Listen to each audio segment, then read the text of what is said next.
Ukienda kule Uchina,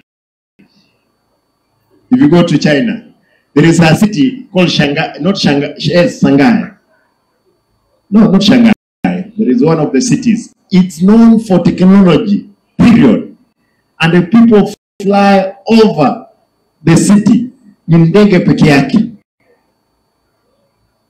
It's known for hizi simu zote, even iPhone zote zinatengenezwa kule. Watu hawana mashamba ya kulima, mashamba yako kwa akili. If you had an opportunity to fly over Kisi, if you had an opportunity to fly over Kisi, you will realize that Kisi is a rural slum. Uchukue ndege hapa uruke. Sometime we flew with the president from is it Kegogi? No, not Marani. From Kegogi. We flew with the president from there. He was asking me, Simba, what will you do to your people now that it's like a slum? This thing of affordable housing could have worked very well for Kisi, because everywhere ni mabati nyeupe. We have no land.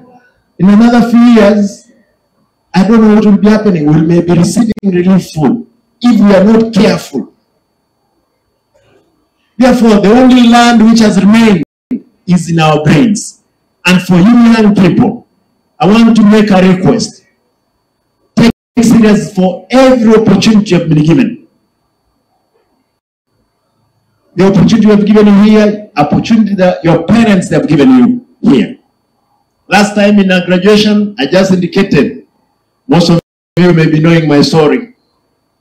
After Form 4, my elder brother asked me, yeah, you must know Ngakiaba and Tumia Nairobi. Therefore, I thought Nairobi, Nairobi is a tarmac where, toilets is the ones you flush.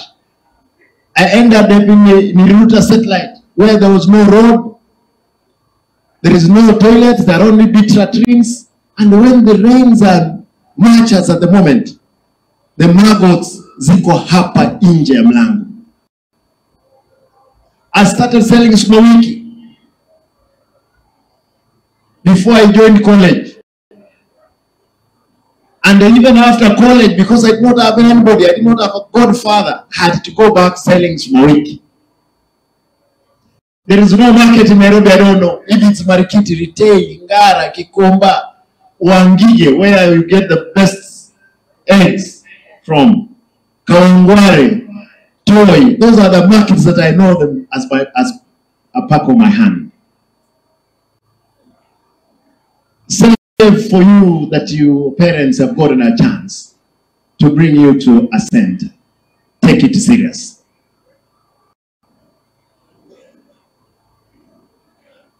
Graduates, allow me to point out two things.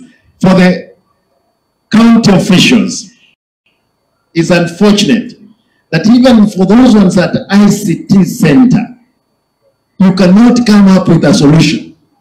If you saw the other day, my counterpart from Murang'a came here. His chief officer in ICT is the one who developed that program for revenue collection. A young man, he comes from, I think, Bomet, is not Bomet, Kericho, but is employed in Murang'a as a chief officer.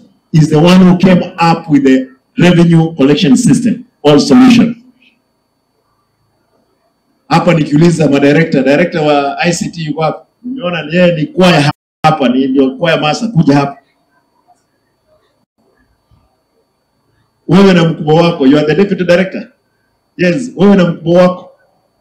You can imagine that young man was employed the other day by Mheshimiwa Kangata Irungu. He's the one who developed that solution. Us here, we have been there. You guys, you have been there. How I wish you can be able also to get into that field. Tafadhali. Because you are so good. Naona wewe ni kwaya master ya 18 na tafuta pesa kidogo niweke. Tafadhali, actually we have solutions from your department. That's my request. And given that again you are a teacher at Ajiry Center. Tafadhali.